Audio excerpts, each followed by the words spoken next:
agent. Okay, then we'll start. Good evening. My name's Christine Whitlock. I'm your host tonight for this free Zoom meeting for scriptwriters and filmmakers. And today is Monday, June the 21st, 2021. And first we'll go around the room and introduce ourselves and find out what everybody's been doing the last couple of weeks. And then we're going to hear about writing dialogue, our topic for tonight. And then we'll go back to general comments and markets and chit chats. Okay, Hannah, you came in first. Yeah, well, trying to finish off my graphic novel on my character Joe Plant. And I just also composed a written pitch to go with it. I'm gonna try to start pitching it. So I used the guidelines for a pitch from stage 32 to construct it.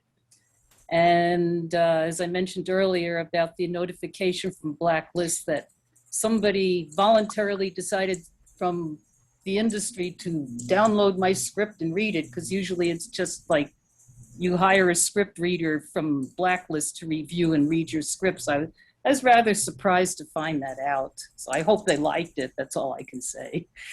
No more I can't say. And then when I finish my graphic novel, then I'm going to start writing the script for the other concept I have, which is a Buffer Zone, which is a sci-fi, another sci-fi. So that's what I'm involved with now. Great. Nick, you are next. Yeah. Hi, everybody. Good. I just currently working on the same script. I didn't get too much time. I was actually in Seattle for vacation. So, but yeah, whenever I did, I brought my Kindle with me, just read up on some scripts and on the flight, and just got familiar with genres that interest me, and reading up more scripts.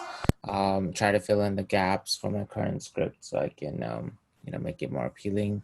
I did register for the webinar.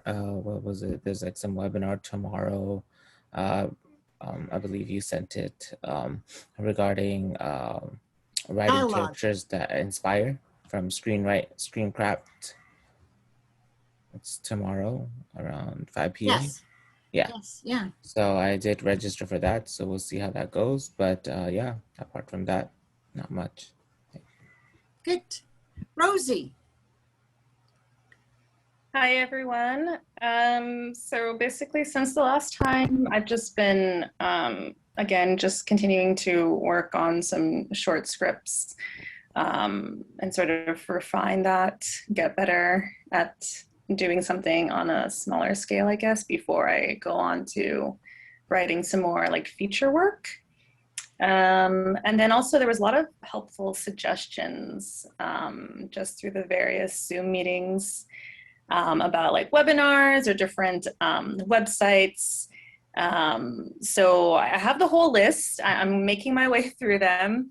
I'm trying to be productive. I've just been kind of busy with other stuff too, and trying to work and try to multitask. So I do have it, and I'm just trying to go to the different either meetups, or I guess there's some like webinars, and just kind of going through those resources, because I feel like they would be helpful in either the short film work or feature film, or just in general, just to know, like for myself personally.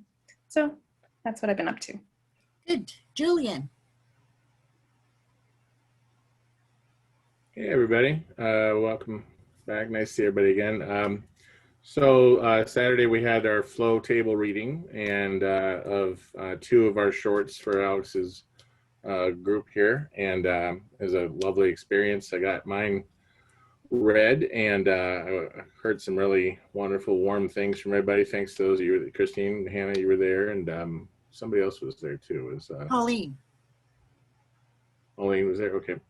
Rosie yeah. was there Oh. as well. Rosie, okay, yeah. Yeah, and Mark, but Mark's not on the call now, but he was there too.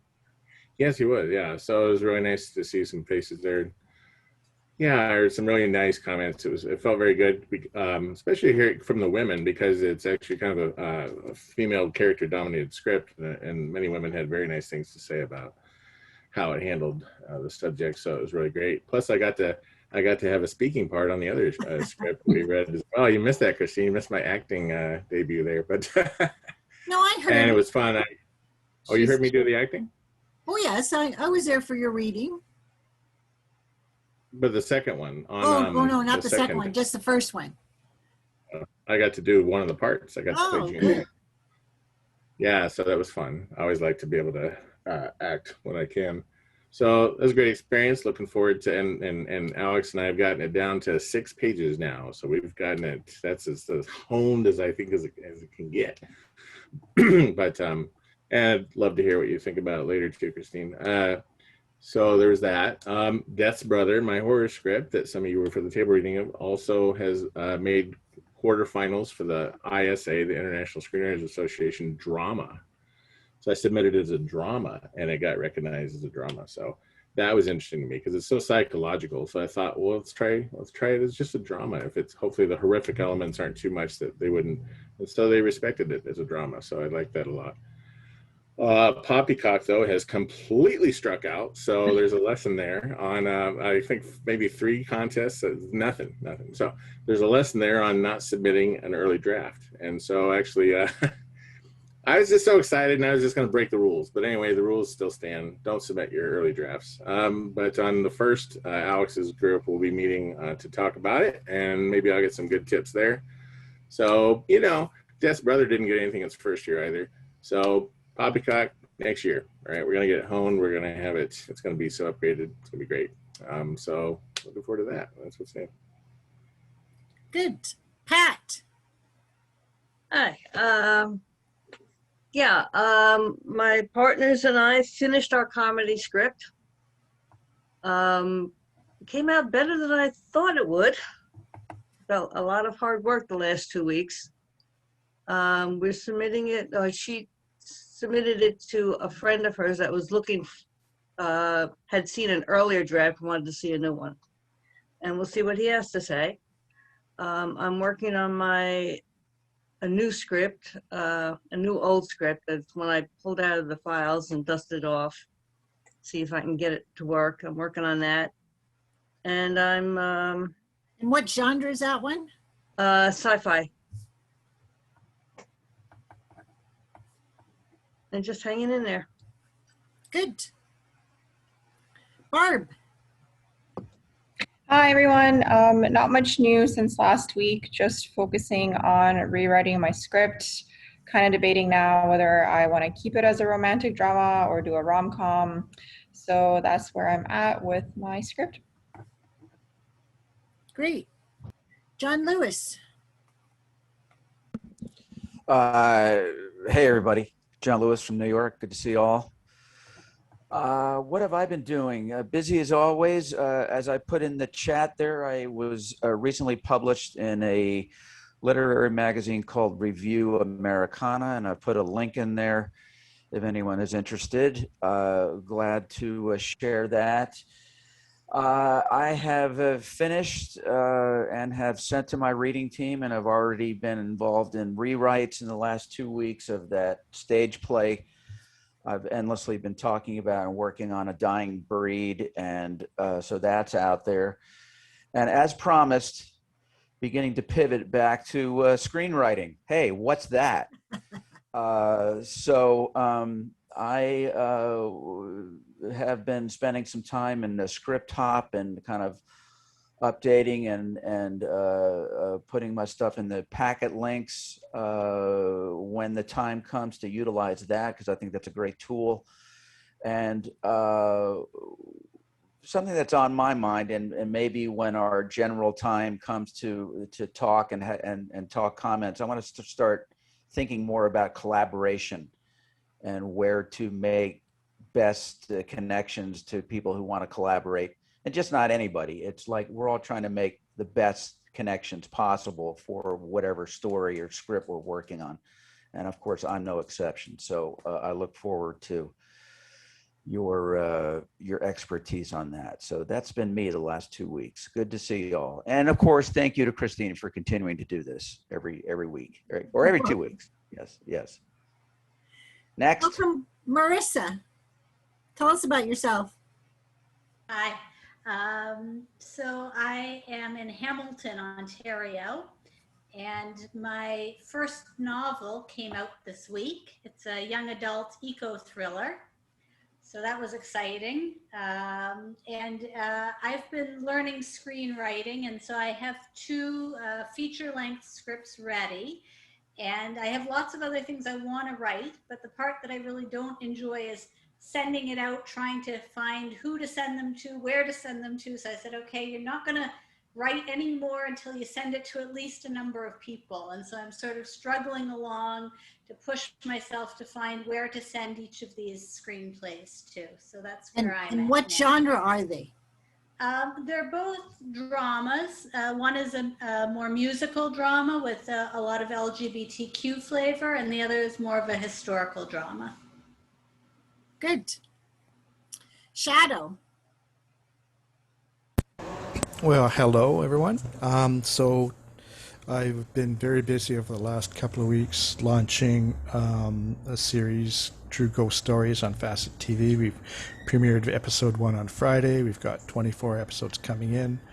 And I had some other content coming in the door that I'm also prepping. So I didn't get to do a lot of writing because of that or anything else. But I have been writing every day, as is my habit. I get up in the morning and I spend an hour writing, no matter what. Grab my coffee, write for an hour, and then I look at the rest of the day. And that's kind of like my spiritual meditation that keeps me centered on everything. So well, that's it.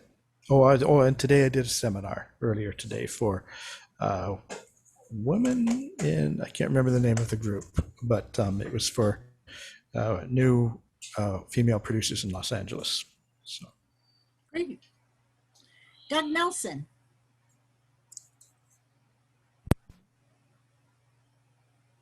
You have to unmute yourself, Doug. Oh, yeah, I had to do that. Okay.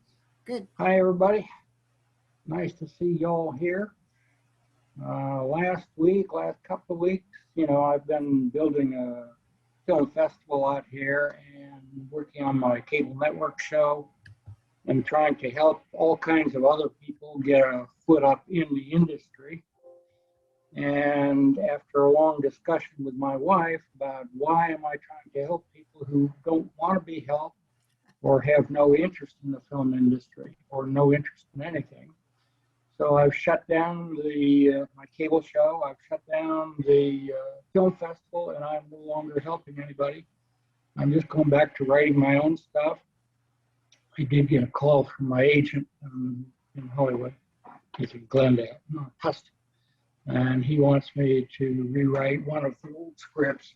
So I'm working on that one. I'm working on rewriting this one for him, Mother's Revenge, which was done actually a couple of years ago. So I need to bring that up to date. So that's all I'm doing. And what genre is that script? That is a drama, family drama. Great. Alex.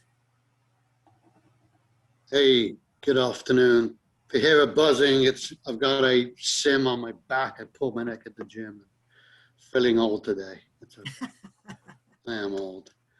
I'm happy to report. I think I did everything I told you guys I was going to do last time we met. So I met with Mark Spreno and got him on the slate for the table read of the wonderful actors up in Canada. So that's very cool. I think he's slated for August the 25th, if I'm not mistaken. So he's excited about that. Patricia, I've been talking to Alex about helping get your short cast as it's going to occur up in Canada. I've got all these wonderful connections with actors up there. So I'm helping her get a casting call and find the right actors for your script. So that was one thing on my agenda. So Christine, Hannah, Rose and Mark did attend the table read on Saturday. for Julian's script. And yeah, the script development has been tough. The other lady, Julian, was quite hard to work with, and we finally did it today. That's it, we're done. So I'm happy with that. That's super cool. And a lot of you know I do script coverage for a company in LA. I think because they, pay me once or twice a month, they're done. They can't afford it anymore. But they've actually asked me to have a meeting with them tomorrow to pitch ideas to them so I can write a script on commission for them. It'll be cheaper to pay me to write a script than to keep getting all these scripts that you have to just work through, and they're in their view, they're either not good enough or they're just not the right fit. So why not work with a writer that knows them? Like I've been with them for good 6 months now, and then that way we work on the script that they want. So I have a meeting with them tomorrow to kind of pitch 5 ideas that I have. And then lastly, if you guys haven't followed me yet, my educational film project on Instagram is flow_helping. I'm putting that in the chat. So there we go. Good to see everybody. Thanks again, Christine, for doing this. Karen.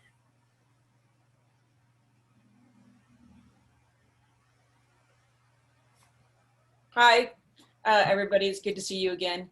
Since 2 weeks ago, I finished up my first 18 chapters on my rewrite, and I was able to submit it to my mentor, which I'm very happy about.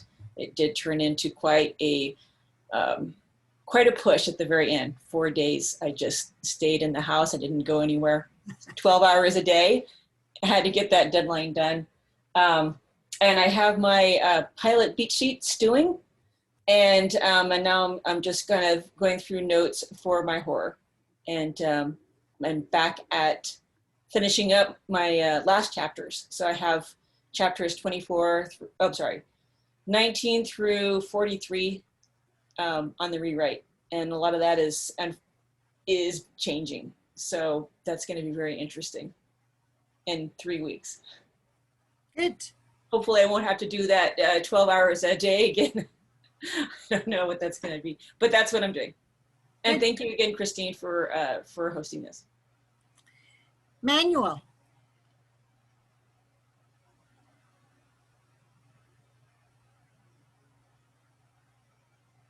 You have to increase your volume. We can't hear you.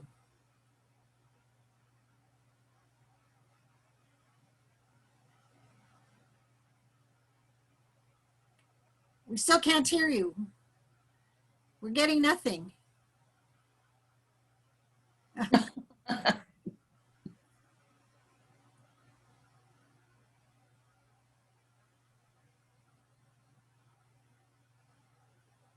Are you speaking? We can't hear you yet. Nothing's coming through. Speak. Manuel, can you hear us? Give us a thumbs up if you can hear us. Okay, but we can't hear you. So it's something on your setting.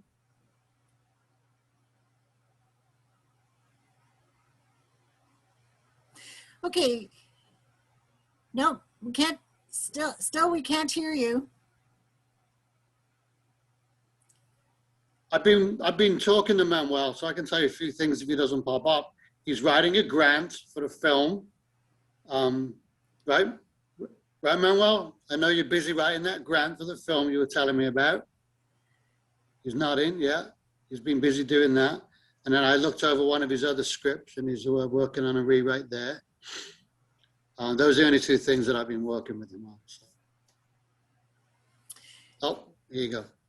No, we still can't hear you. He's putting in the chat, though. He's writing in the chat. Oh, okay. Yeah, he has started his rewrite that we worked on. Okay, so what's been happening with me? Christine Whitlock here in Hamilton, Ontario, Canada. I haven't heard back from the 2 producers for my Christmas mystery TV pilot. I contacted one and he thanked me for the reminder. The other lady, she's busy and hopes to read it by the end of the month. The one thriller script that I was approached by an Indian production company. they sent me an NDA. So I must tell you that make sure if you send any scripts out to any producers or production companies that they make you sign an NDA. So when they sent it to me, it was blank. I had to fill it out. And I filled out my part. And then I said, please fill in your part and send it back to me before I will send you the documents. So make sure that is done, that you have all their contact information, their mailing address, email, and phone number. And also make sure that you check on any producers and production companies that they do have a website, that they have produced, like they say they have, that if they have an IMDb presence. Because what happened to me today, well, on Saturday, I had an audio Zoom meeting with the president and supposed producer of another Indian production company. Their website was supposedly down, being reconstructed. She sent me a PDF sheet on them. And we discussed, again, the same thriller script. And she wanted to, Manuel, if you can, no, Manuel, if you can mute yourself, please, because I'm getting feedback. And then we'll get you to speak shortly. So today she sent me a shopping agreement, and I looked it over. She wanted exclusive dealings with my Wine Crimes TV pilot, and she wanted me to make my thriller script into a TV series. So then I started thinking about it, you know, no website. And then I said, I went on IMDb, no listing for her company or for herself. I went and checked the people on the information that she sent me, and the executive producer had not produced a film since 2017, had nothing in pre-production. So I said to her, you know, about this, can't find anything about your company, and please send me a list of your producing credits.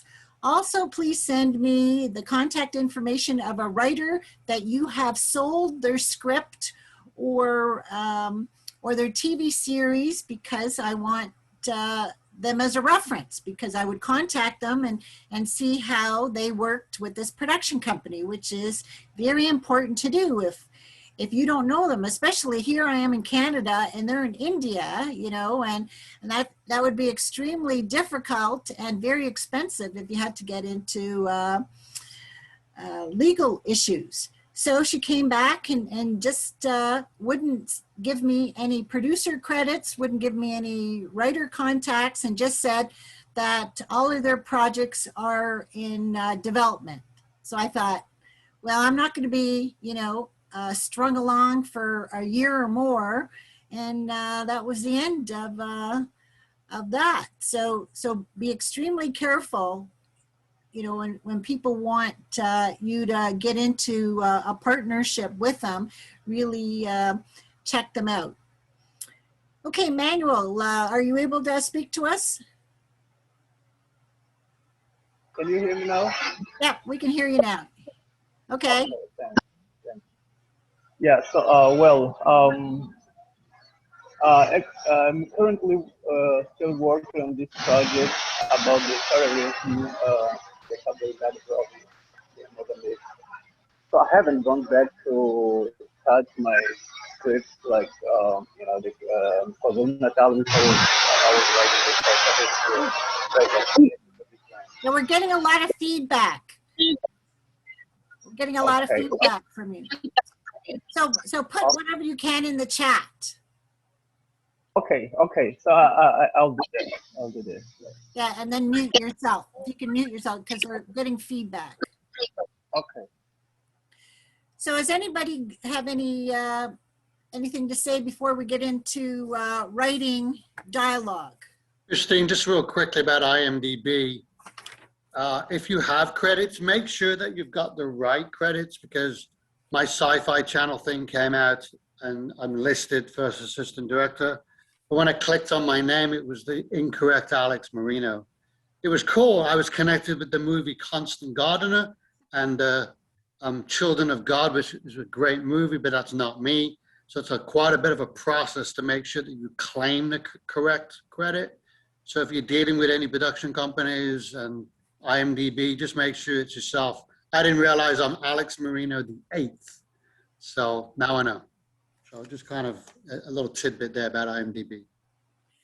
And also make sure on IMDb that you put all of the various crew duties, because I know, Alex, you came in as one thing, and you were later bumped up. So hopefully you put both. Yeah, I had the choice to add on script supervisor, and I chose not to because I don't want anybody contacting me to do that job ever again. That's I'm glad I did it to know really what it's about. I can't ever see myself doing that. Okay. No, I think I know what I'm better at and what I enjoy. And if someone was to pay me really good money to do it, maybe, but to be honest with you, I don't think I'd ever want to do it again. I like writing, I like scripts, but not script supervision on a set. Okay. Okay, so you'll be getting this document tomorrow along with the chat. So this document is about writing dialogue. And one of the first references I was able to get, it says 8 rules for writing film dialogue. 1, enter late, leave early. You don't need to show every character entering or exiting a location. So we know that about scenes, and that also has to do with dialogue. 2, remember what characters don't say. So the nuances are very important. You know, 3, use long speeches or monologues sparingly. I hear that major actors look at a script and see if there is a good monologue for them, you know, to show that they can act. But usually they don't. We don't normally write, you know, page long or even half page monologues. So it says 4, use dialect sparingly. I guess if the character is of a certain ethnicity, that the director will ask them to speak in a dialect, but it would have to be understandable, especially, you know, to the main English audience. 5, avoid redundancy. 6, stay consistent. 7, make your characters distinct. 8, read your script out loud. Well, with these readings, it's very good. So if your phone has a record button on it, you can do that. I bought myself a little cassette recorder that I'm going to be reading it, so my scripts, so I can listen to it, you know, a day or so later, because it's one thing when you read it out loud that you know, you may also be thinking ahead, but once you're listening to it, and especially if you listen to it without the script, you know, you may come up with certain things that don't sound right, or you think they should be added, and that sort of thing. Okay, from another source, it says, context and character are everything. It says, even in comedies, If a line isn't true to the character and situation, it won't work.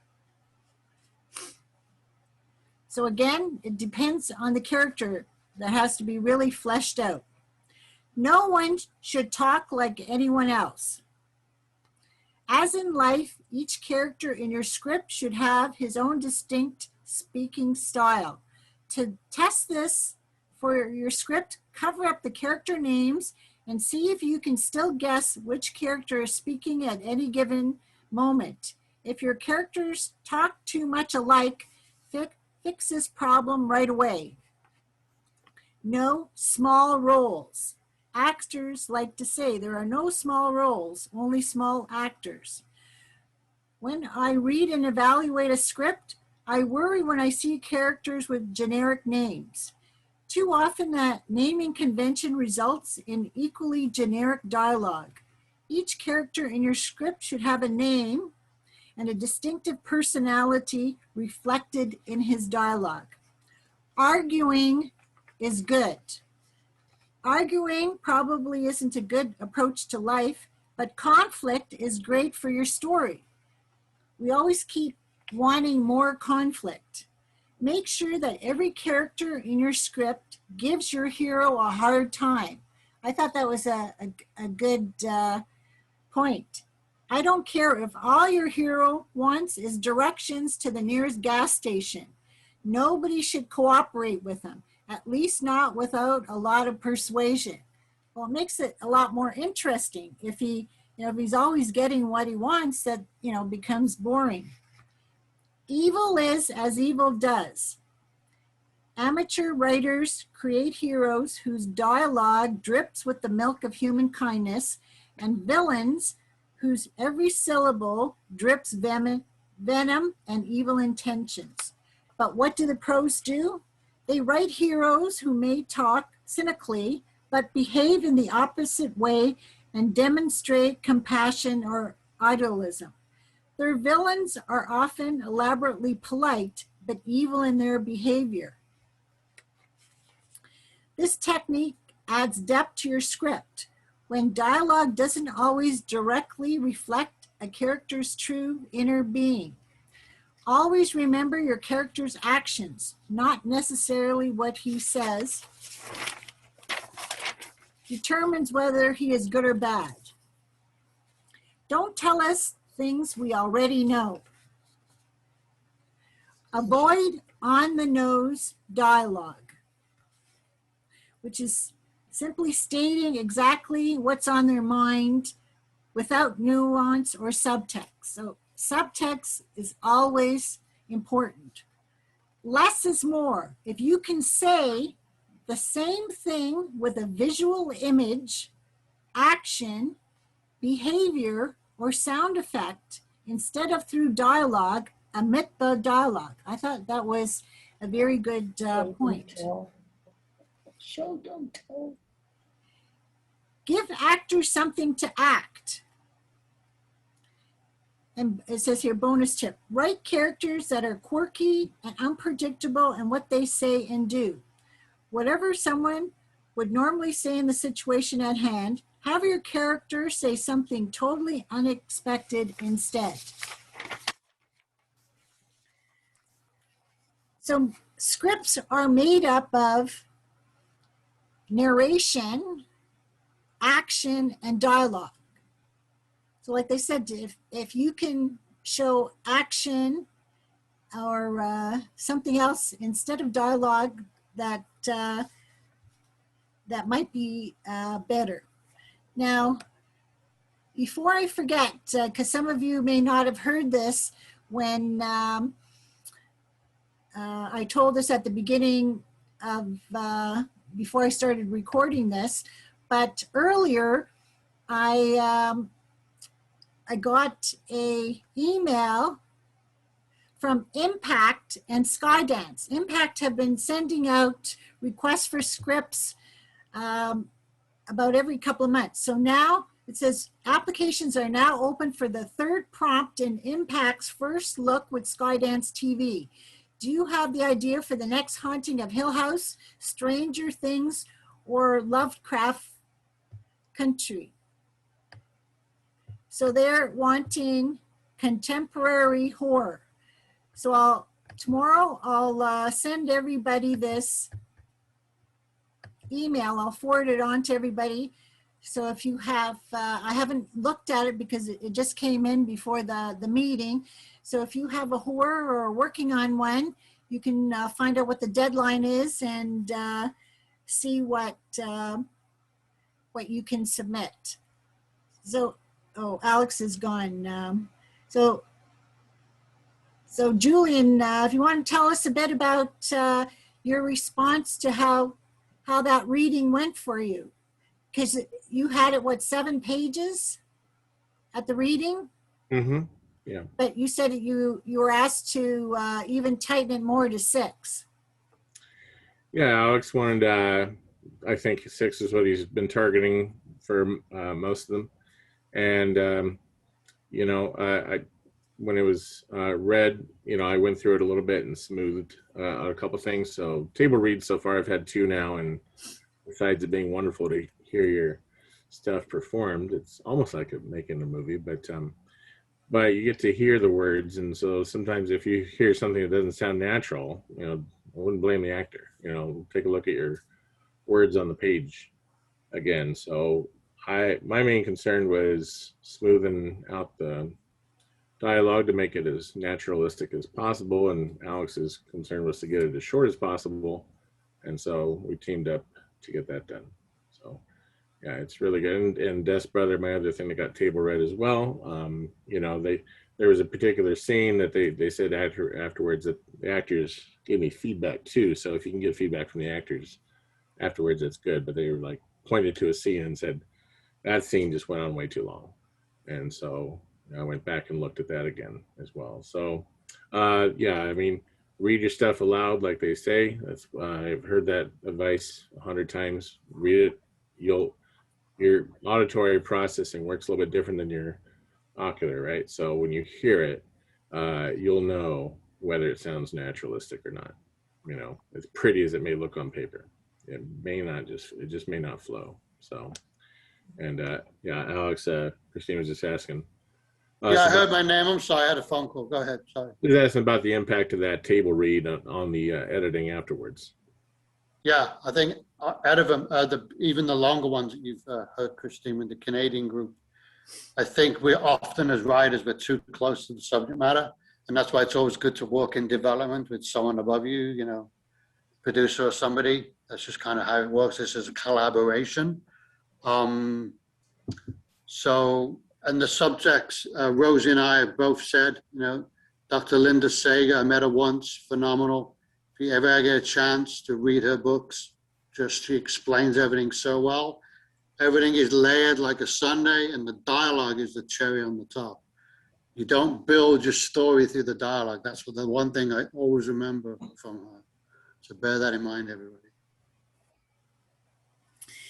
Now, one thing that one of the producers that's reading my Spec Hallmark mystery TV pilot told me, she says that she has an in with the vice president of Hallmark, and she said that they're going to be looking at changing the format of Hallmark channel because they have so much competition, you know, with romance movies and Christmas movies, and that she says, in fact, they're getting away from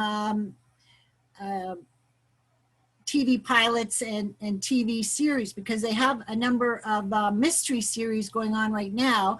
And she said that they're looking to produce 48 Christmas movies for the upcoming season. So she said, you know, if I have a Christmas script, which I'm 3/4 of the way through on the first draft, so I'm working on that also.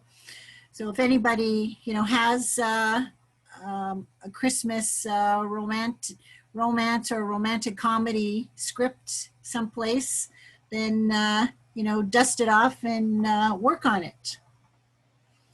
Okay, so we'll open that up to the floor for anyone to discuss any other topics they like to? I want to comment on the things that you listed, if you don't mind. Just a couple of things. On the dialogue?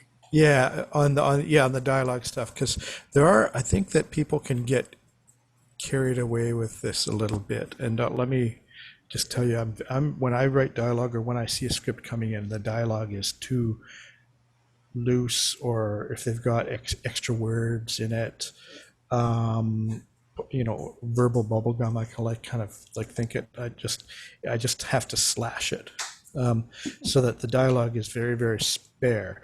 But that's my style, and I think that there's a culture.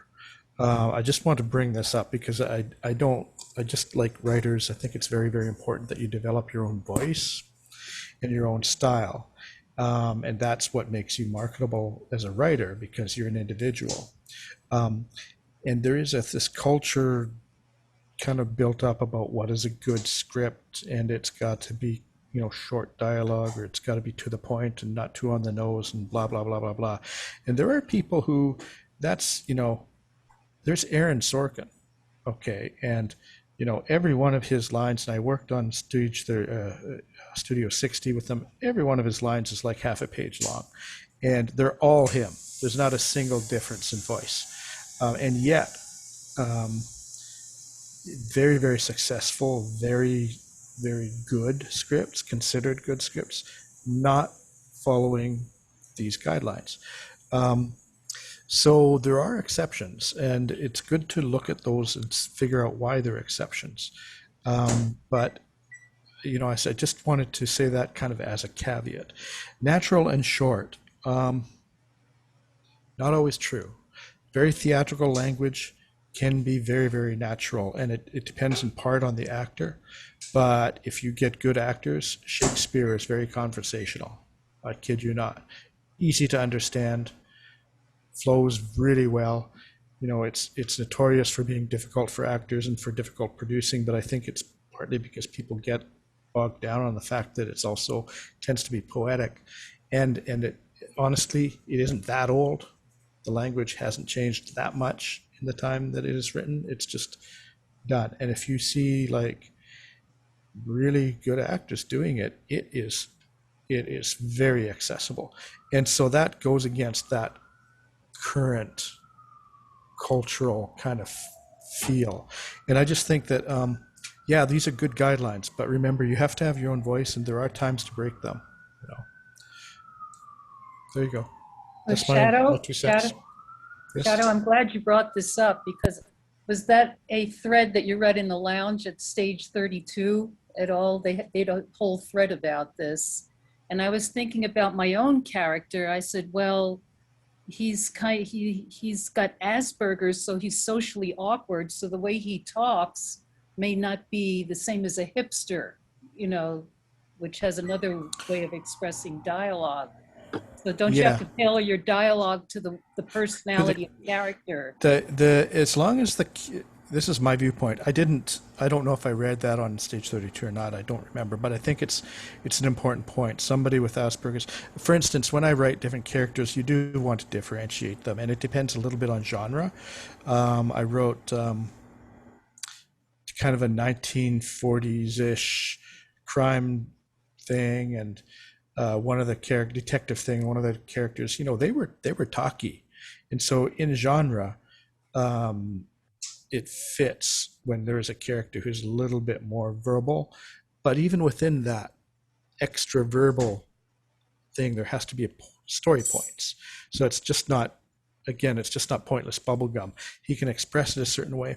I agree that you should not use dialect very much in scripts. That's a directorial issue, and dialect seldom has anything to do with story. Or even character. It is usually, or not usually, but it's often the writer kind of imposing how they think the character is going to deliver the lines. So I would avoid dialect as a rule.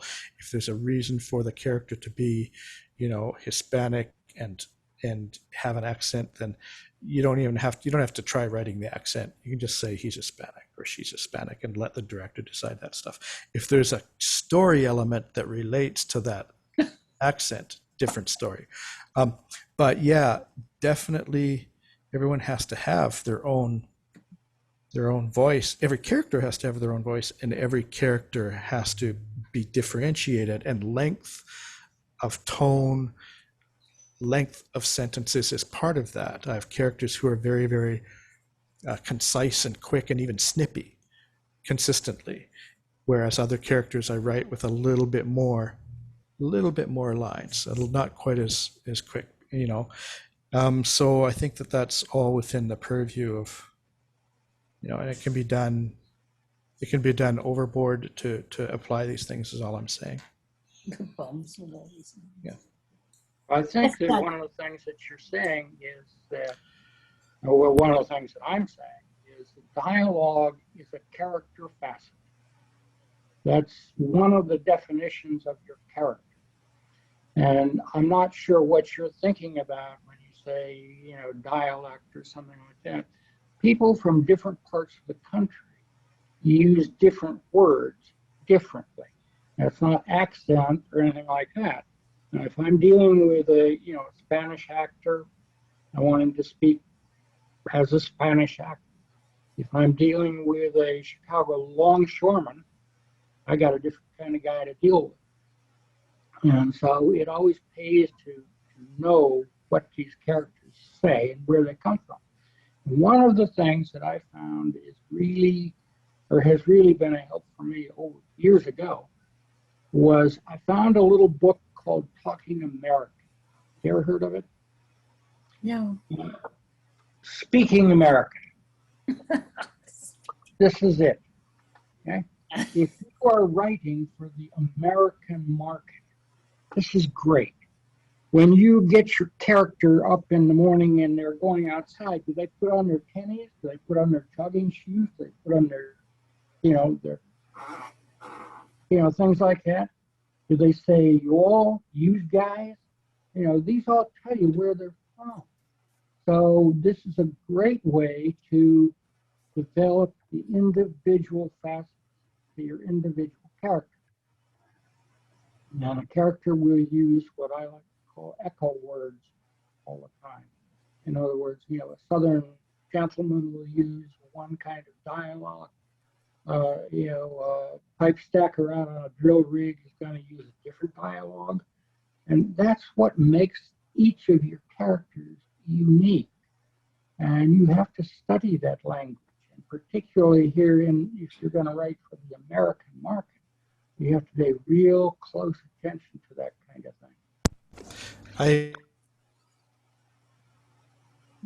You're frozen, Shadow. I agree entirely. I think, though, that I would collect, I'm thinking more of the actual kind of way they deliver a line. But if you are talking about the specific kinds of references they make or use guys, or if they speak within that thing, I consider that idiom, and that's very, very important for every character to have their own idiom. I agree with that. Now, John Lewis, you said you wanted to discuss about getting a partner. What kind of partner you're looking for to write what kind of script? Well, it's I think I'm looking more in, several facets of collaboration. Perhaps, writing, producing. Because I, as you guys have heard me talk over the last few months, I have several scripts that are, in my opinion, in good shape, very good shape. May need in moving forward with these and trying to get them sold, trying to get them produced.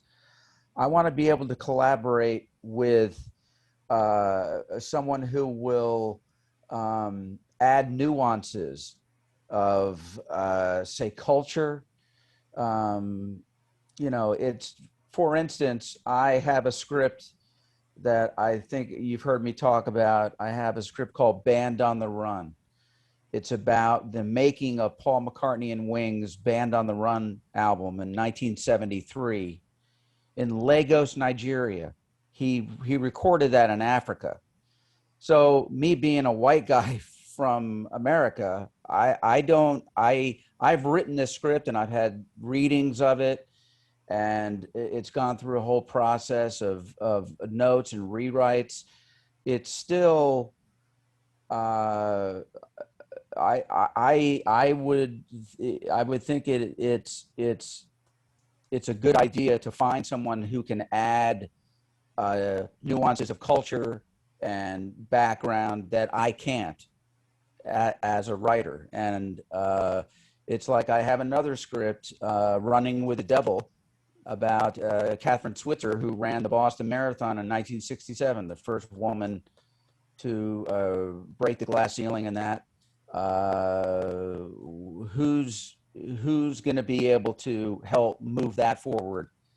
And it would probably be partnering up with a woman who could help clarify a stronger female perspective to that history, to that story, to that nuance that perhaps I can't or unaware of. That's what I mean by collaborating. And I've looked into, in my limited areas of trying to, connections I know, and those are limited when it comes to writers, producers. I mean, I could go find a female writer. I have dozens of friends that are female screenwriters, but are they the right one? Who connections do they have? How far up the chain are they that they're going to be able to help move this forward? That's really what I'm talking about. John, have you tried Slated? Anybody got any suggestions? Any places to start looking? John, I'm asking, have you tried Slated? Yes, sir. And No, you I have don't not. hear me, or I can't hear you, I don't know. Have you tried Slated? No, no. Okay, I have so not. I would go on that website No. and check them out. It's a pretty good clearinghouse to see what people are interested in your product, in your IP. So you make a profile and you put it up for free. And if you start getting lots of bites from production type of people, okay, maybe you're on the right path. If you get no bites, maybe you're not. So it's just one option to look at as a place to see, kind of like further up the chain on people that are looking for stuff. Just an option. The other thing I would suggest is to find any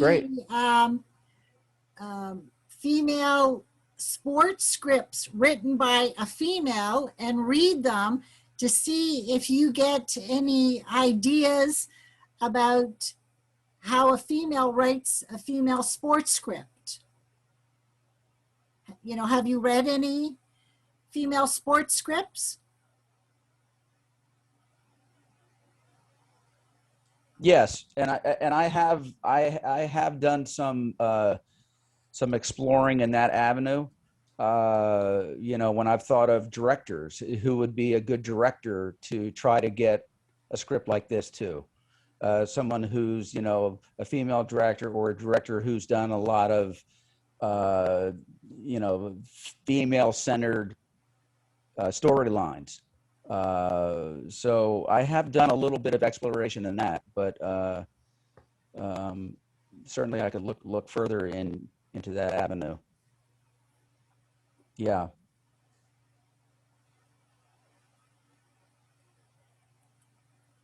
Alex, Slated again is Slated. Is that how you spell it? Yeah. And it's a free profile initially. It's worldwide. You can meet anybody connected to the production world.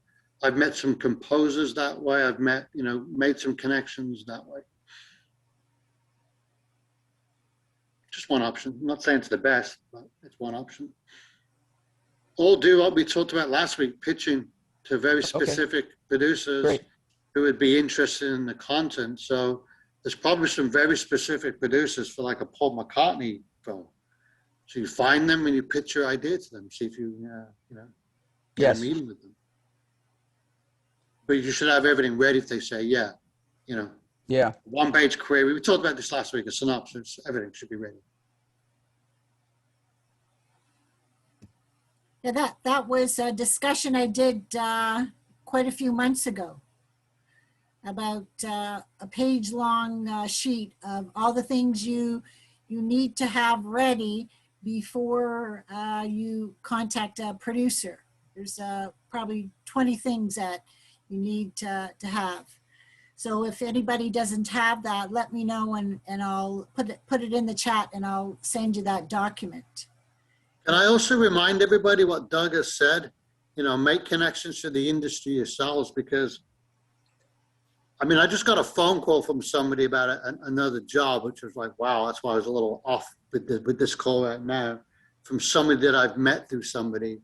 And sometimes if you've got just something small that they can judge you by, that's bigger than anything, because they've seen that you put something out there. You took the time to, you know, produce your own short, and you put down $4,000, and now they can judge you by that. And that's another way to really get up the chain, John, is to, you know, you're an actor, so you probably got your own reels and you probably got your own things that people can view as you as an actor. And that's what you're judged by, because they can see it. Oh yeah, that guy's got the passion I need for my role. So it's the same with writing and productions. You've got to get stuff made so that you can showcase yourself. Patricia's on the verge of doing this script with Alex French. Once that's done, she gets the credit, but then someone like me is looking to hire a writer or do something. I can now see the tangible item of what she created. So I know we're all very keen on sitting and writing in our offices and getting our features done and getting our TV pilots and pitch decks done. But sometimes, like Doug has said, you've got to get on set, or you've just got to take the plunge and get something made so people then see you and judge you that way. I'm making more connections because people are watching a $4,000 short that I made a few years ago. It's not great, but it proves to people that I can produce something. And that's bigger than anything. So just another tidbit, just to remind yourselves, guys, get yourselves out there, make something. And that's why I keep telling people with, if you're anywhere near a local cable company, they always are looking for volunteers to be writers, directors, producers, and then you will get a credit and a body of work, because I was an associate producer on our Hamilton cable station for 16 years, and I produced a lot of news magazine stories. You know, write, direct, developed, copy edit, host, narrator, that sort of thing. So you got to know how to do these things, and our show even won an award. So I have an award on my LinkedIn that I posted. And also, if there's any film schools near you that, again, can you volunteer, or are they looking for, scripts, or can you help as crew? Also, any local film groups, because that's where I got a lot of my crew when I produced my 4 feature films. Local crew, and so that's very important. So you just have to tap into the resources that are around you, and then also if you have a television station like we have here in Hamilton, is there any volunteer work can you do there? You know, can you be a gopher on the weekends? You know, can you sit in and find out what's happening? Can you follow one of the news people on site, that sort of thing? So that's 4 ways you can get some, crew experience. You were going to say something, Doug? Yeah, what I keep saying over and over and over is filmmaking is an eyeball to eyeball process. If you can't be there, get there. Get yourself on a set. Big set, little set, doesn't matter. just learn not to knock the light stands over and, be kind and considerate about it. But just get on the set, period. That's the biggest start you're ever going to get. And if you're too shy to do that, well, maybe this is not your profession. So, think about it. There's no shame in being, an accountant or a dentist or a lawyer. Well, maybe some shame there. But, there are thousands of other careers out there. Not everybody has to be a screenwriter. Some people want to be the DP. Some people want to be the director. Some people want to be the bean counter. Whatever you want to do. But it takes a whole slew of people to make a film. And you can't make that film unless you are participating. You have to be there. You have to be on the set, a set, anywhere. Your local news station, your local, cable network station, whatever. Just be there. Sorry, Christine, real quickly. Do you remember Stephen, the young guy that is on my team? Yes. So Stephen applied for a job in Canada with SET to help out with COVID testing. Now he's moving into like a production assistant, and now he's got a paid job. That's why he's never at our meetings. He works every day from 7 till 9 at night. So it just connections. Start making connections. Start moving up the ladder, making more connections, John, to find someone that loves Paul McCartney, wants to make that film. Now, I was kind of concerned about him because on LinkedIn, he keeps saying about having all these jobs in restaurants. So I didn't know what was going on with him because, to congratulate him for starting a new job at some restaurant. And this came up a couple of times. That may be an older post on LinkedIn. I mean, I talk to him every week. He's on my team for Flow, so I'll ask him. Yeah, because he should remove those because it's giving the wrong impression. I thought, so now he's looking for restaurant jobs, not, I'm going to text him right now. We're looking at your LinkedIn. What is that? You're a waiter again? Yes, yeah. Okay, Doug McDougall has joined us late. Do you want to tell us what you've been working on the last couple of weeks? Sure. Good evening, everybody. Sorry, I was at another Zoom meeting just a few minutes ago. So this last week or two, I've been working on my IMDb profile and updating everything there. I'm finalizing musical selections and lyrics for Cinderella coming up this December. I have a couple of events coming up, which I'll put in the chat in a moment. So this weekend coming up, I'm technical director for a group called Play Zoomers based out of Boston. They have a series of 4 short plays called Love and Laughter. I'll put the link in the chat. That's this weekend. And then I'm also, as of today, involved as technical director for the Real Heart Festival. I don't know if any of you have heard of it or not. It's based out of Toronto. It's running July 6th through the 11th. And it's actually live script reads from people like ourselves. They just submit, I guess, every summer or whatever, and select few are chosen. I think there's about 9 different scripts. So I'll put the link to both of those in the chat for everybody. Some really great PD. I love that you guys were mentioning about being on set. I actually am on both sides of the lens as an actor as well. So I've done commercial work and as well as working with student films, and you learn a lot through the business and independent films. And you can actually talk to the creative people involved, and they actually, if they're open to it, take suggestions or what if you did it this way or that way? Like most people I've been working with have been really open to suggestion with me being a writer as well. What if you did this or what if you did that? So like Christine was saying, great opportunity, and like Alex was saying, and Doug, to get on set and just see how things work and play out. It's a great opportunity. So thanks, Christine.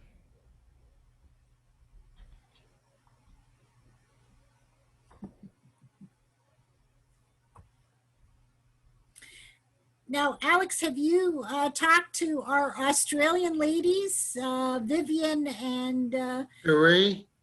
Yeah, because they were scheduled to come tonight, but they haven't showed up. I don't know about tonight, but I've spoken to Cherie. She's been meeting with an Australian guy that I know because Australia's kind of opened up again. So she's around. I don't know why she didn't show up today, though. Don't know. But she's around for sure. And I can't remember where I read about some new studio opening up in Australia. I think it was on LinkedIn with a famous Australian actor that I can't think of right now. But anyways. And I had sent out. Christine, if you could. Who's speaking? John? Manuel. Yeah, it's John Lewis. Sorry about that. I was just wondering if you said in the chat you could put a link to that list of 20 things that have to be done before you submit anything to a producer or whatnot. If you could just put that in the chat again, because I know others are interested in looking at that. Well, Thank you. Well, it's a document, so I'll send it along with everything tomorrow. So I'll include that.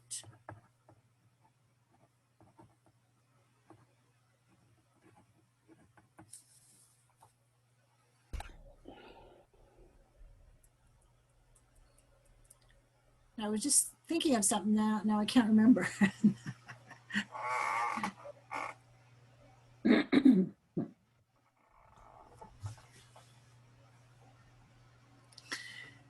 But I haven't heard of any new studios opening up in Europe.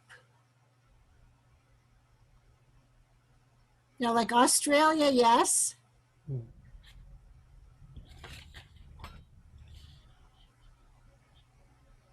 But there is work over there. Czech Republic. I know someone who's on the set of the prequel to Game of Thrones. She's actually the script supervisor. Doing a lot of work in Czech Republic. Well, I know there had been quite a bit of work in Romania, because I guess some of those countries have lower labor rates. Yeah, big difference in the rates. Massive difference, actually. Well, Europe's kind of closed down right now for the football. We're all watching the games. Nothing else matters right now. All that matters is the football. We'll have to see. It's Czech Republic versus England tomorrow, actually. Just realized. Do you mean soccer? Well, I don't know what that word means in the world, but yeah. Yeah. No one calls it that here in the world, except for over in North America. But yeah. Well, he doesn't mean hockey. We know that. I love hockey. I want the Canadians to win the Stanley Cup. Canada hasn't won that Stanley Cup in like 30 years. I'd love you guys to win it. He shoots and scores. Even if you guys are Maple Leaf fans. I'm a Rangers fan, but I want a Canadian team to win the Stanley Cup this year. So let's definitely see. Because when I think of football, I think of them throwing a football. Yeah, throw ball. In England, we call it throw ball, like Tom Brady plays throw ball because he's throwing the ball. As my daughter will tell you, is a tween. It's a ball you kick, so it's a football. Yeah, I can see. That's just me being silly. That's all. Just being silly. And then there's rugby. Oh yeah, rugby. Well, that's where American football came from. Someone said, let's start passing the ball backwards because it's not going anywhere. Throw it forward. Yay, new game, new sport. And baseball is based on rounders. Rounders, yep. That's what I was told. Yeah, it is. Mm-hmm. Basketball comes from netball. Netball's strange. You can't run with the ball. It's really weird. So what's the difference between cricket and rounders? They very different? No, it's two different games. Cricket looks nothing like baseball or rounders. You don't run around. It's up and down to the stumps. Mm-hmm. Anyway, we're getting off track. Sorry. Maybe we can talk about sport movies next time we meet. I have a question. Sure.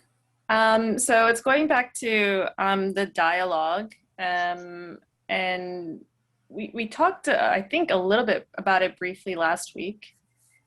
So it's about sort of the dialogue directions. So sometimes you see in scripts, they give directions for how the actors should say the dialogue. And I know that Alex last week was very much like, no, don't do this. He doesn't do that. And like for me, like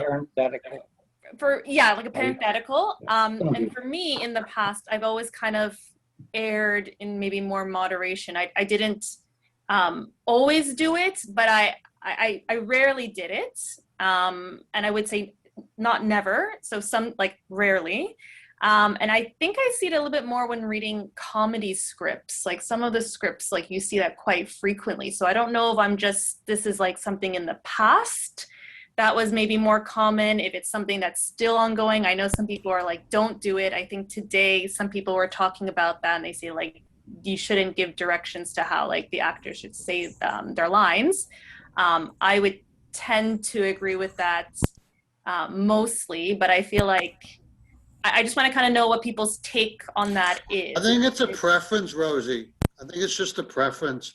I work a lot with actors, so I see the script from their point of view as well. And they're a big collaboration as to how my idea is going to come across in the film, right? So that's why I'm of the mindset that I don't lead the actors in how to say anything. That's just my mindset. 10 other people here may disagree with it. And nothing's right or wrong. It's just my point of view because I work with actors. I would say, one thing though about it is that there are two different kinds of parentheticals. There are the parentheticals that you tell the actor how to do their job. There's the director parenthetical where you try to tell a director how to do his job. And I'm basically against either one of them, but they're out there. I would say that in general, I would not use those at all. First of all, I'm one of those directors that goes through a script and rips out all of those things. I rip out everything that is a possible clue to an actor as to how to play that role. That's their job. And the writer envisioned it a certain way and it might flow well in the script, but I'm hiring an actor because they're an actor and they're going to create that character, and telling them how to say something is restricting them. And many actors will take offense at that. They'll see the script and they'll actually say, look, I don't think this is right, or I want to play it a different way, if they are confident. So in that way, it's a little bit of in my viewpoint, it's a little bit of a breach of protocol. I just don't do it. You did say Rosie, you did mention the exception to that, and that is comedy scripts. And that depends a lot. Comedy is so much about timing. And if the writer is a good comedy writer, and also gets a good comedy director, then those things may be absolutely required. And some, a lot of people can't do comedy. It's actually very, very hard to do it very well. It's a challenge for an actor, it's a challenge for a director, it's a challenge for a writer, because it's all about timing. So in those instances, I think that it is sometimes called for. Generally, and there's other kinds of scripts. There's a sales script, what we call a sales script, which has more exposition in it and more direction stuff. That might be the first thing you show an investor so they can more easily envision what's going on. Okay. Once it gets to production, those things have to be expunged from the script because it restricts the creativity of the actors. That's my viewpoint. Okay. I use parentheticals. There's a scene where the actors are speaking a different language, so I put in parentheses the translation of what they were. Is that appropriate? Translating it into English. Are you asking me? Yeah. I guess it is. Yeah, I guess it's appropriate. I would do that. I would usually just I would use the translation and in a parenthetical. I wouldn't be a parenthetical in terms of like final draft format, which is a specific element. I would just put it in parentheses and say, in Spanish or in Romanian, and then write it out. If I don't speak it, if I actually speak the language, I would actually, and I write out the Romanian. In Sin 13, we have a lot of Romanian. I don't speak Romanian, but I have a Romanian dialect coach, and he will actually write it out in Romanian because the actor has to learn those lines in Romanian, and she'll have the actor, she or he will have the translation, and so will I, of course, as the director and writer, but we'll have only the Romanian in the script proper, and then they'll have that separately. But I think that's if it's going to, again, if it's a sales script, then I would put the translation in. And then it's really kind of preference as to what is useful or how the director and actor want to work after, whether you put it in or not. So just to share with everyone, as an actor, I've been doing a lot of self-tapes the last year over COVID with the lockdown. And one thing I've been advised to from advice, and it echoes what everyone's saying here tonight, is you throw out the stage direction in the sides that you get. And that liberates you as an actor to do whatever your take is on the particular. So you don't look at stage directions or how it tells you to read it. You do your own thing because you want to stand out. You see, so actors are not going to, ignore that stuff anyway. So why bother putting it in? That's right. And they should. I totally agree with that. When I was working as a storyboard artist, it was like funny to see that. I guess the director must have told them the staging that I did, like the poses in some of the frames. It was like in The Crow, a couple of the actors actually utilized the poses that I gave their characters in the frames. And I was like, oh, Ernie Hudson is holding the cigarette in his hand, just the way I drew it. So it was I guess the director probably must have told him to do that. I don't know. Oh, that's cool. I don't know if the actors get to really see the storyboard or not. Do some actors actually see the storyboard? Sometimes, yeah. Anna, did you see the script? Did it have lead-in for the actor? I do. I remember I had to read the script to do because Alex Proyas just said, do these 5 pages and let's see what you come up with. Each director works differently. Some of them give a lot of leeway to the board artists. Others go down a list and tell you all the shots that they want. So I don't. Hannah, did the director tell you how to do the storyboard? No. So why are we as writers telling the actors how to say their lines? I rest my case. Drop the mic. Sorry, Rosie. No, I find that helpful because it's one of those things, like sometimes you hear like don't do this, but then sometimes you read a script and it's like everything they say not to do. So it's good to have as a guideline, but I guess it seems to be the consensus. If it's maybe more for comedic effect, then it might be necessary, but otherwise it's not. So yeah, that's helpful. Yeah, but I've worked with a broad range of directors, work differently. Some directors want to have a full rein on you and have already, a whole shot list to give you that they've come up with. And you're basically just drawing their continuity. And others just give you, let's see what you come up with. And then they'll tweak it from there. So each director works differently. As a storyboard artist, you're talking about. Yeah, I worked with a storyboard artist. Yeah. Yeah. So I can see that if, because I personally don't storyboard my stuff unless it's an action sequence in which I have to be very specific because it shooting it a certain way is going to take 3 days instead of 1 day and stuff like that. So I'm very, very specific, and safety is an issue and all those sorts of things. But apart from that, I generally don't even do storyboards, but I would be, if I were to hire, a storyboard artist, I would probably give them very little direction, as I do with my actors. I look at your storyboards, I like your work, I see how you translate something to the visuals. I'm going to let you do your thing because that's what you're good at. And then, if I'd like something different, then I'll do something different. I am the director, but I don't like to restrict people. Other directors are like, this is my vision.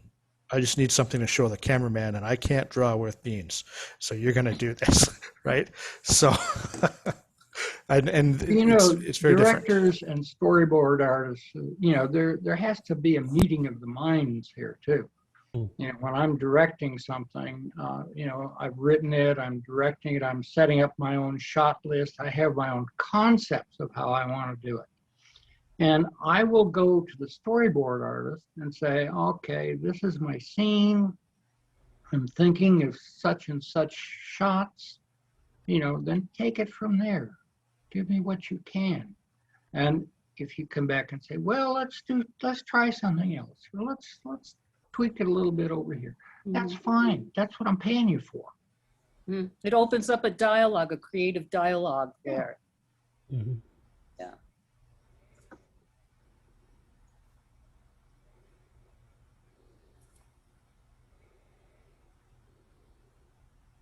Well, Alex, I've never heard of this Slated. Have they been around for a while? I think it's fairly new, maybe 3 or 4 years. I'm not quite sure. I met them once at a conference, so I logged on, made a profile. I've heard some people have really made great connections through it. Everyone on there seems to be, you know, really professional. You can come on as a writer or as a producer or as a composer, whatever facet of the industry you're in, and you just network and make connections. But it's a really good way for writers to put up their product to see what type of interest you get. And that's why I was suggesting to John that if you've got a really good script that you feel is good, how does it fare in the industry? Well, Slated is just one option. Just like the Blacklist is one option. There's just different options out there to kind of get an idea of where you think you'd land in the industry. You all know about the sci-fi movie I worked on. It was probably the worst script I've ever read, but it got made.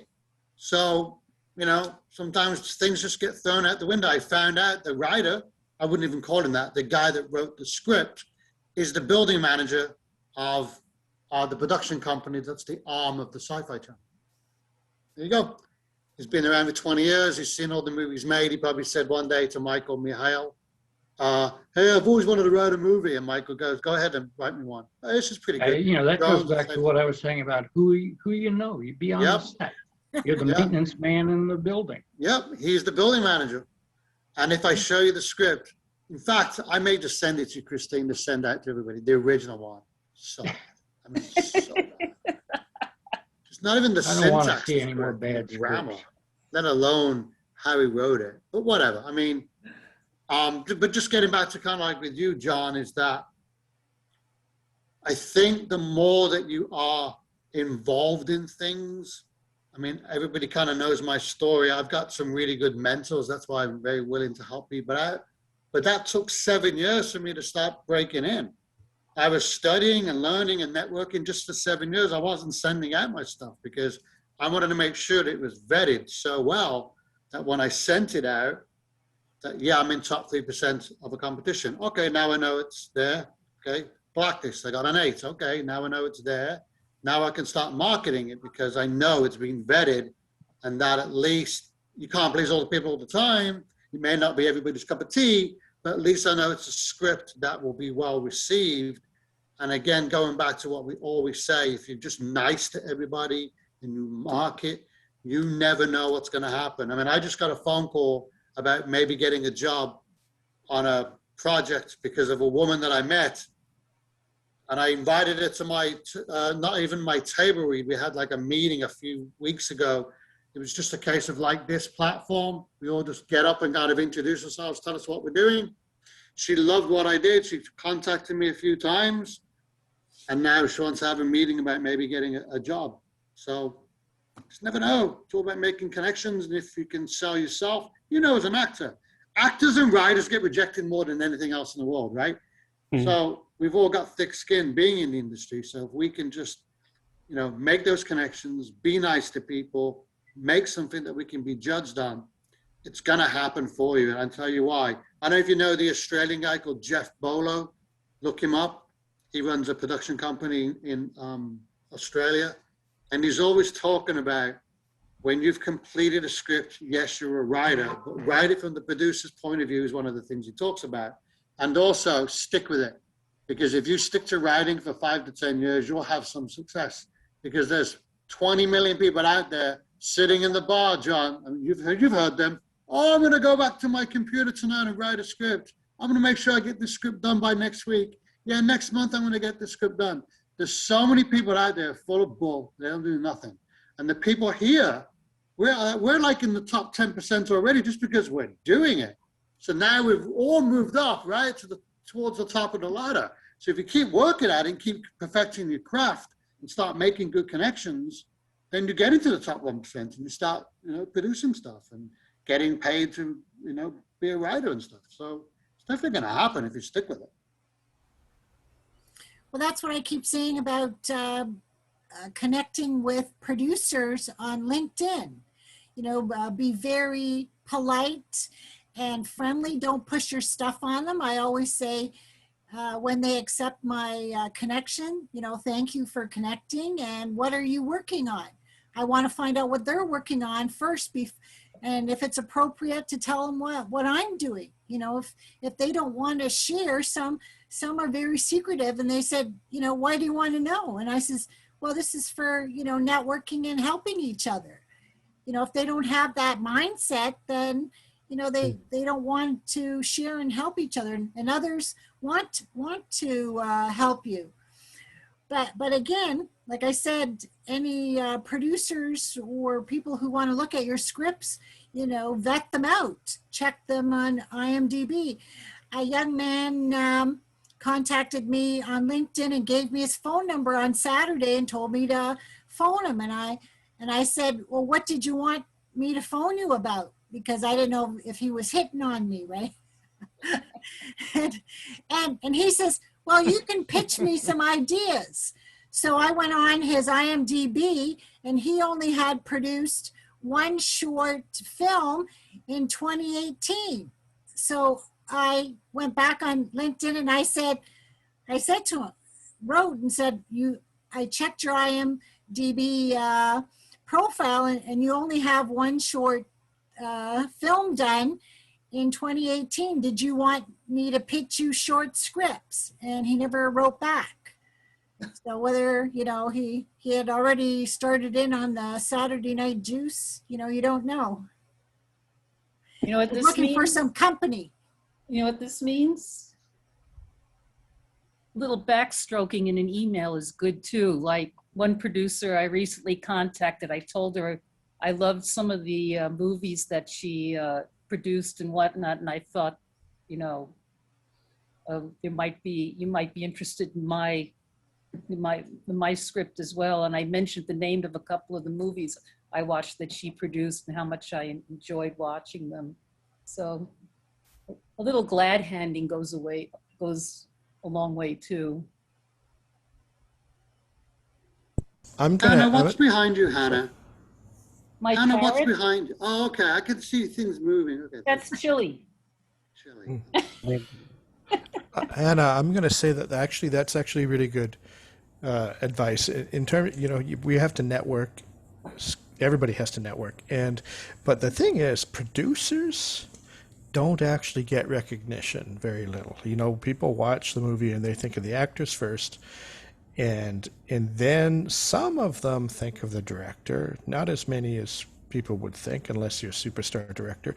And everybody likes to be recognized. And so if you have seen something from a producer, and especially if it's real and true and you do like your stuff, go out of your way to say that, and they'll remember you. Because trust me, people don't say that to producers, and it's a tough job and it's a little bit thankless at oftentimes, and they'll remember you kindly for that. So that's a good point in every situation, but especially in this networking industry that we're in.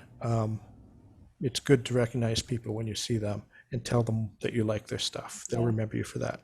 Well, too, producers are really kind of the ghosts in the circuit. Yeah. We don't really want to be seen. We don't want you to know us. I mean, we're here to do our own thing, and we're not here to, bring on a whole new crew. That's not our point. That's not the way we earn our living. We earn our living by producing films that are worthy based on a script that's marketable. And if there's more return than there is expense, well, then we're happy. But the guys that go to the movies, the people the audience, they see the actors, they really get, excited about the special effects. They love the directors get some recognition, but nobody even knows who the producer was. And frankly, that's fine. Well, I've had to work with directors and producers, so I recognize the difficult job that producers have because they wear many hats. They're juggling different tasks to keep the project cohesive and working together and keeping it in budget, making sure the crew is happy and getting paid and so on, and all the expense. It's a big responsibility to be a producer. It's, a lot of people don't give it enough credit, so. That brings me to another point too. You guys are all excited about this IMDb. That's the gold standard for you. I'll tell you something. IMDb is, I finally had to go open up a page there, put an account on there. We don't have pages. We don't have really, we're not networkers like you are, from the writers or the actors or that end of it. There's no reason to do that. Now, all the credits that I have on IMDb, they go back years and years and years, but they're scattered all over the place. They're tied into other people's films. They're not tied into my page. I don't even have a page. Don't want a page. Don't want to be known. Thank you very much.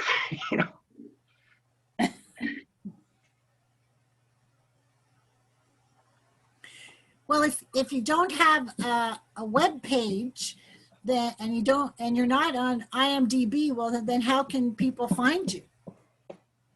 I know people. That's how they find me, and I've known them over the past 40 years. So a lot of the people that I know, we go back to the time when there was no IMDb, there was no web, there was no email, there was none of that stuff. We go back to the time you mailed out your scripts and they had 2 brass brads in them, and that was it. So that's why I keep saying over and over and over, get on the set, get to know the people. That's where the connections are made. It's not made over the internet. It really is not, honestly.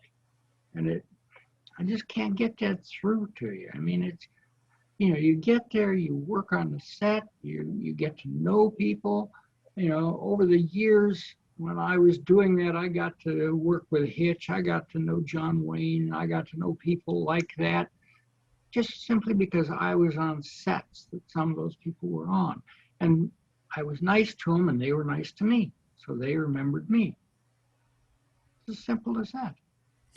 But these Zoom meetings have been good for Alex because he's met lots of people that he's been able to give scripts to, like Julian, right? And other people. So, with this COVID lockdown. What were you going to say, Julian? I said I've never met Alex in person, but we've been working together quite a while and making connections with, several of you guys. I basically, for many of us spread out across the country, the internet's around the world, the way to do things. And with the pandemic, the internet became kind of the default. And, I know there's a lot of people discussing whether, a lot of writers' rooms and stuff went virtual. And there's a lot of people discussing the benefits of Zoom and video pitches and all these things. So, yeah, I guess so far my entire networking has been virtual, but it's turning into something, I'm getting results. Especially to work with Alex. I may be having a short, filmed here soon, and that would just be strictly through virtual connections. So, well, the internet and modern technology has certainly changed the way that everybody in different professions now networks. When I was going through the film industry, computers and such were just basically in their like vestigial stage of internet and stuff like that. So it wasn't commonly as used for this type of purpose. But now people can communicate all over the world from anywhere. A network. So It's now a part of the film industry too. So you can't deny that. The one thing that I shall say is that directors and producers have a tendency to use the same people over and over again that they felt comfortable working with, put a crew together. That's the first thing. I get a call from a producer working on another show. Oh, Anna, could you come? Are you available to work on this project? Because they remember working with you and they had a good experience with you, so they'll hire you again to work on another show. So that's usually how it goes. And that's the point. You work with them and you build a rapport with them.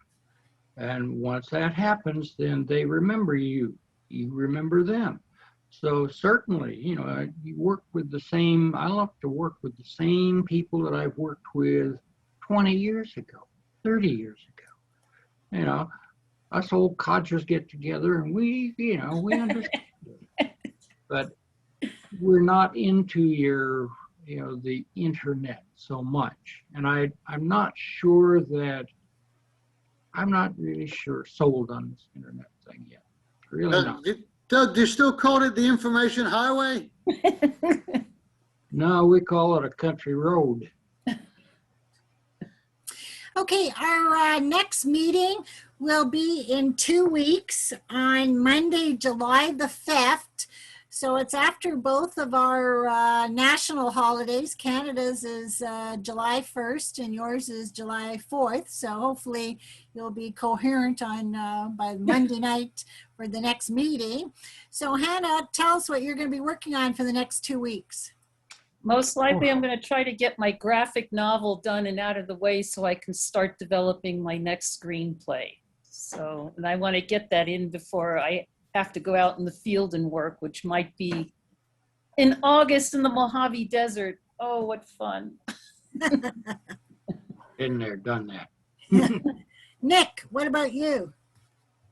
Yeah, so I will, continue working on the rewrites. I'll be attending the webinar tomorrow, which you emailed, and I will, I really liked Julian's suggestion about reading the script out to yourself, and I think I'll try doing that. Maybe that'll help.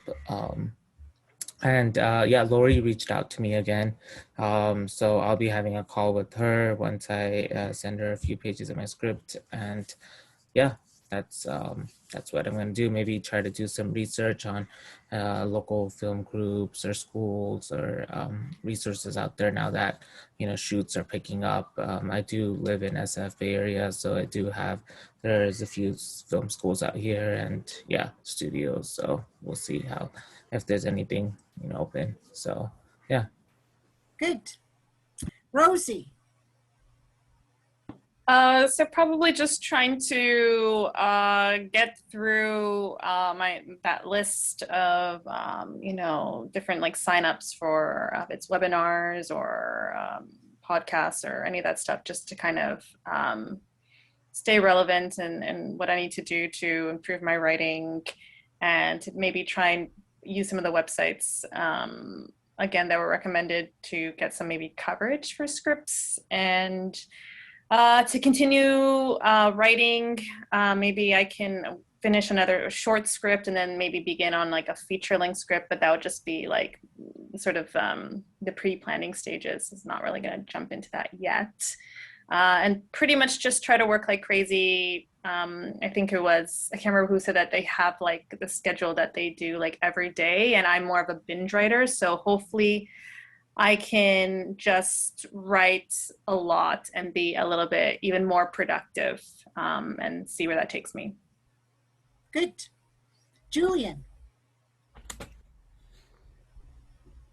Yeah, really, I'm looking forward to that meeting on the 1st, meeting with the screenwriting group, getting feedback on Poppycock is big for me. I think I want to get some, maybe go to Script Readers Pro and get some, see how that goes, and then maybe get some full in-depth coverage or more cover fly. Just, I think maybe if you spend, maybe a good 6 months to a year doing drafts. I think, that's usually good for getting a script up to its potential. So, I shouldn't have sent it out so early, and I should take my time with it and make sure I can make it the best it can be. And I'm going to be on Twitter a lot. So Alex is tentatively dipping his toes in there. I'm trying to tell him how good Twitter could be. Marissa met her book publisher. Yeah, and yeah, I have an offer to get my novel published, and that came about through Twitter. I've made friends. I've had some famous people like my tweets. They don't remember, but I remember, and I screen capture it and save it forever. But it's cool. It's sometimes you just you find yourself talking to somebody like screenwriter Ed Solomon. We've had a few back and forths and stuff. It's fun, And there's agents. This guy John, his name is Zaozirny. He just produced that new Marky Mark movie on Paramount, Invincible or something. But he's got a huge presence on Twitter and interacts, and there's advice. There's you can get in touch with people who are actually working in the industry that way, probably easier than many other ways. And again, it may not turn into anything, but sometimes it does. Sometimes you write something really funny and they like it. And I sent a nice message to the producer of The Peaceful Warrior, Kai Alexander, and the other day she liked one of my tweets about Father's Day. So you don't know, they might be reading you back once in a while. And so yeah, use Twitter, guys. I got 2,700 followers almost, and it's pretty cool. You never know what can happen. It's just like this. You never know what can happen when you bump shoulders with people virtually on the information. Pat. Okay, I've got my sci-fi script to work through. It's coming along. I just have to get more hours into it. I'm going to look at my shorts again and then ask around the film people that I know, mostly my actors and stunt guys. There's a few directors in the group. See if anybody wants to take on a short on a shoestring or no string budget.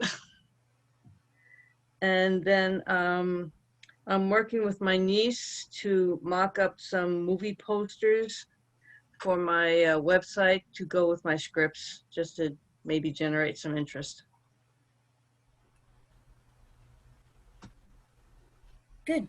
And don't forget that you can list your log lines for your short scripts on Inktip for free.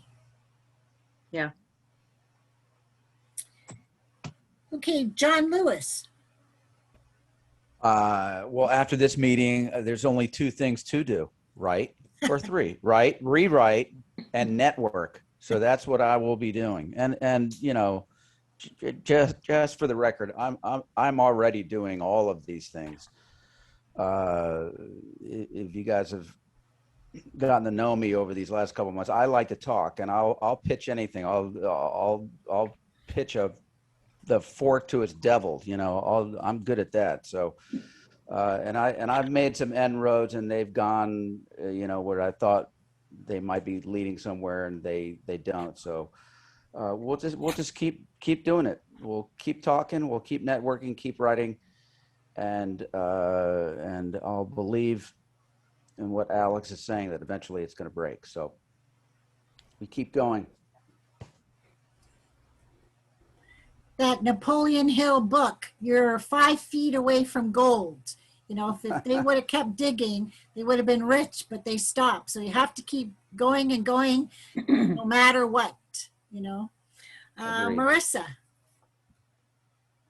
I'm going to focus on, for the next 2 weeks and probably the next little bit longer than that, just on the networking part, because I feel that's something I really need to build up. I'm so easily wrapped up and lost in loving writing that if I let myself do that, I won't do the other piece. So that's my plan. Good. Shadow. So I'll be prepping a series of seminars for women in entertainment starting in end of July, and also prepping the premiere of another series that called Promised Land that's shooting right now. they're going to deliver to us in September, plus continuing on my own writing and scripts for Sin 13, which I really hope to start shooting in the fall, but I don't know if it's coming together on those yet. We'll see. Good. Doug Nelson. Yeah, I'm just going to go back to retirement. I'm sick and tired of just playing around and not getting anything done. So I'm going to shut down the TV station, the TV cable network show. I'm shutting down the film festival that I was going to do up here in the Northwest.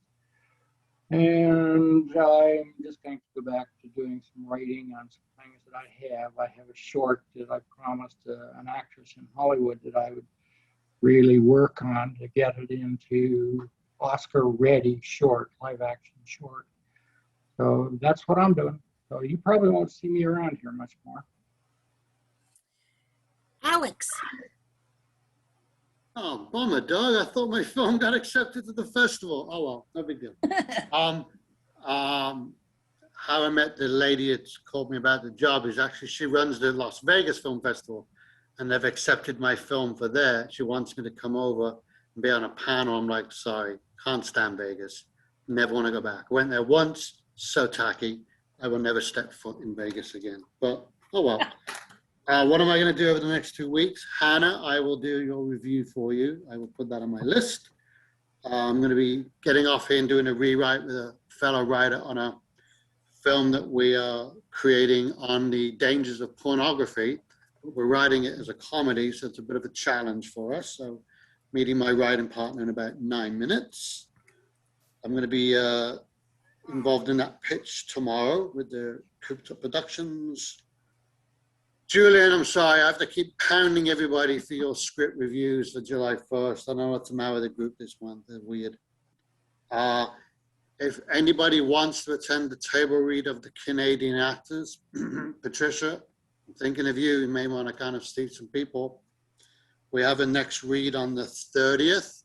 It's going to be episode 2 of my mini-series, so if you want to attend anybody, let me know. I can send you the pilot script to read it, so that when you hear episode 2, you know what happened before. So that's on the 30th.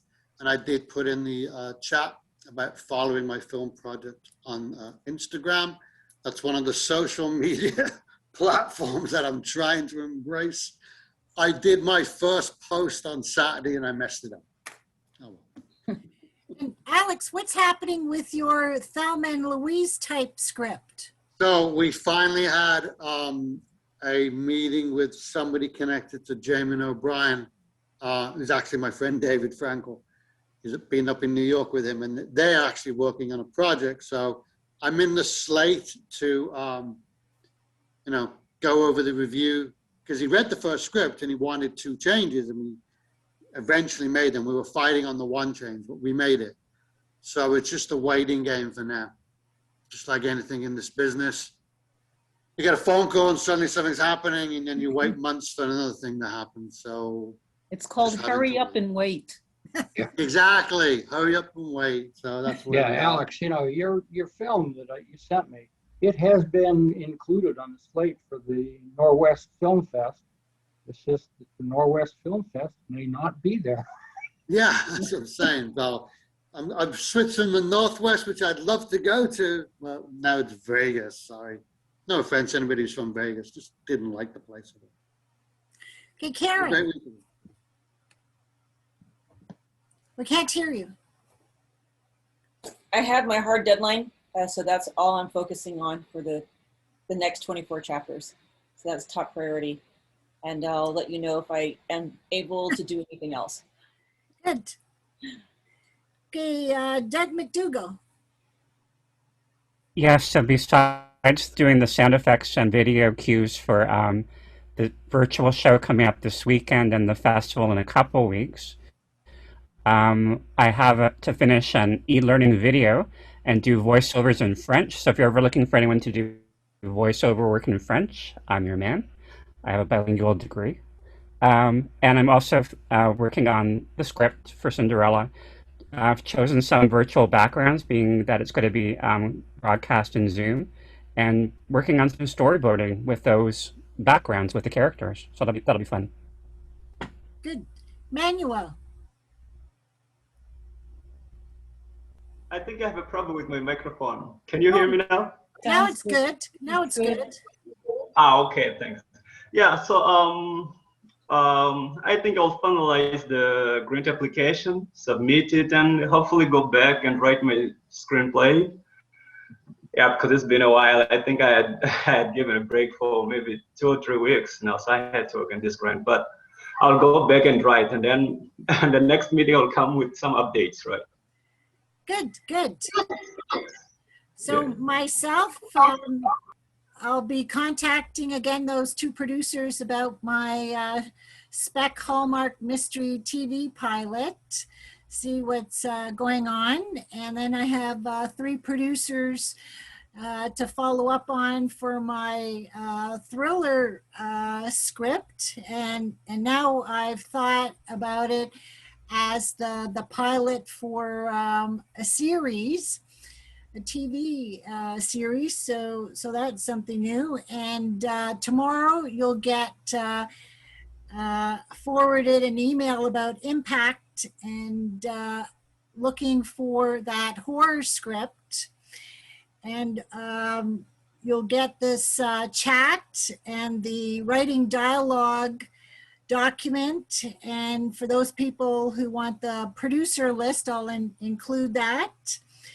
So thank you for coming tonight to our meeting. And like I said, the next one's in 2 weeks, Monday, July the 5th, and we'll be discussing about writing suspense.